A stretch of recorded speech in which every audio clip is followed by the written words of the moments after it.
welcome back to Aasai Rasai.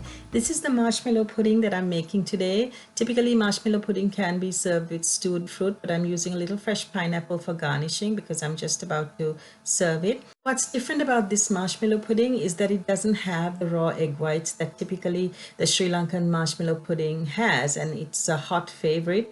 Everybody loves marshmallow pudding, but the only thing is I have my reservations about eating raw egg whites, and I really didn't want to do it. So I've been working on trying to find a recipe that didn't have raw egg whites or any egg for that matter. So to make this recipe, I'm using 3/4 can of chilled condensed milk, and I have dissolved the gelatin in a little warm water. Now I'm going to mix the two like this, and I'm going to whisk this until it becomes really frothy.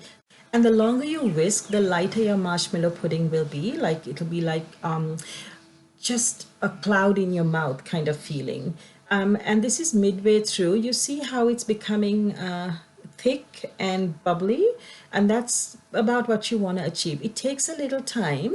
Depending on the strength of your gelatin, it can take up to 45 minutes to get to that point where it's really thick and frothy. If you want to speed things up, then go ahead and add more gelatin. If you add too much gelatin, then your pudding is not going to be frothy and light. It's going to be more dense like jelly.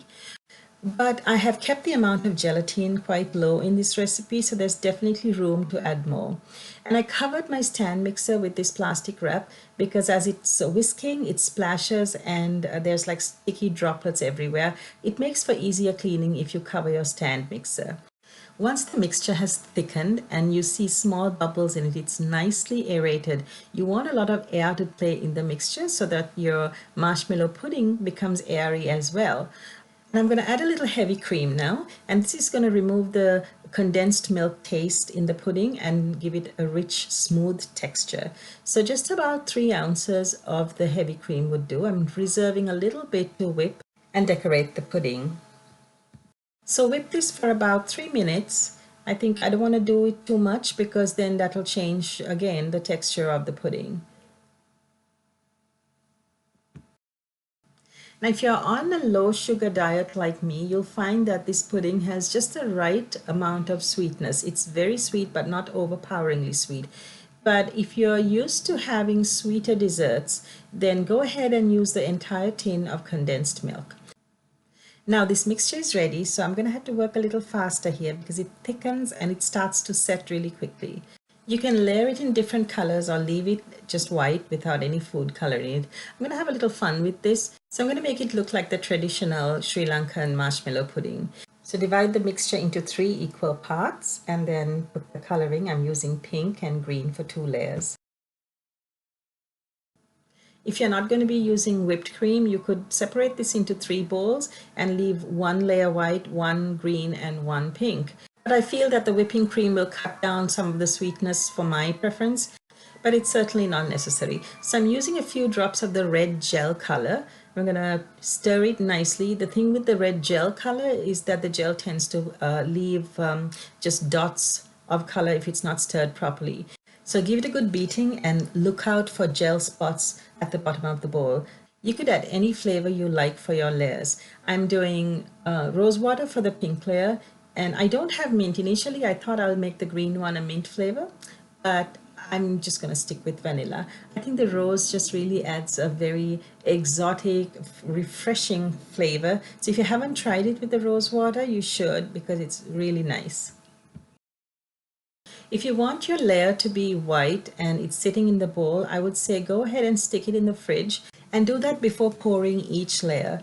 Make sure that the previous layer is nicely chilled and set before you pour the next one. It doesn't take long actually. I put it in the freezer for about 5 minutes and it was set and ready for the next layer.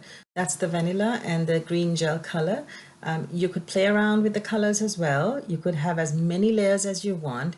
Now I just realized that I should have actually done the green layer first because that's sitting in the bowl that I'm assembling the pudding in. So I should have done that first and chilled it in the fridge and then mix the pink one so it's ready to layer. So just a drop more of the green coloring, and then I'm going to put this in the freezer and take it out in 5 minutes.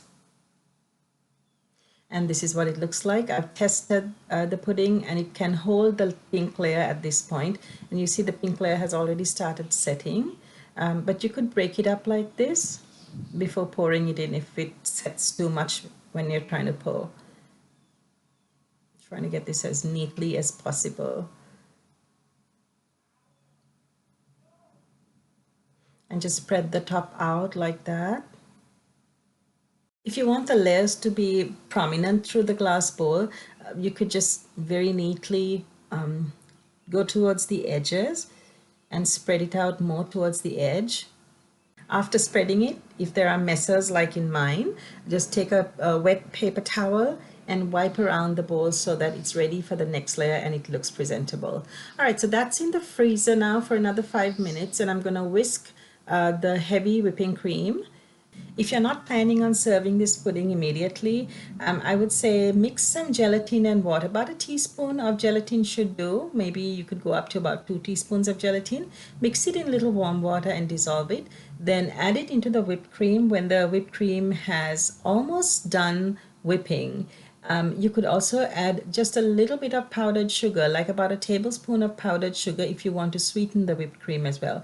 So what the gelatin does is it helps to hold up the whipped cream and give it that structure it needs to, keep for a long time in the fridge until this is ready to serve. Otherwise, it's going to collapse and become kind of watery in your pudding. I'm using this nozzle and plastic bag to pipe the whipped cream onto my pudding. It's not really necessary to pipe it, but this is just a choice. I thought it'll look prettier. You could also decorate the pudding with nuts if you don't want to use whipped cream. Just use stewed fruit and nuts. Don't put fresh fruit like the ones that are too acidic because that'll break down the pudding. Some chopped dried fruit is also nice. Canned fruit is an option too. The problem with adding fresh fruit into this pudding is that some fruits have a higher level of acidity and that breaks down the pudding. It doesn't react with the gelatin very well, so the pudding can't, hold its shape. But if you really want to serve fresh fruit with the pudding, you can have the fruit next to it in a bowl or top the pudding just before you serve, but you can't keep it for a long time. I'm almost done piping this. I'll show you the end result in just a second. And this is it. And I've used some fresh pineapple to garnish this. That's because I'm serving this right away, so there won't be any leftovers, but I cannot keep this for long with the fresh pineapple. And I'm going to show you what the inside looks like, what the pudding itself looks like.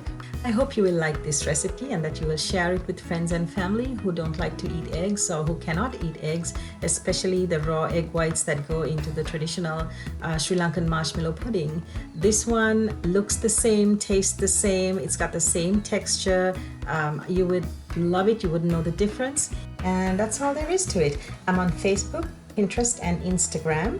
And of course here on YouTube as well. Stay subscribed and there's a bell icon that you could click on if you want to get notifications, and they pop up on your screen when I upload a new video. Thanks for watching.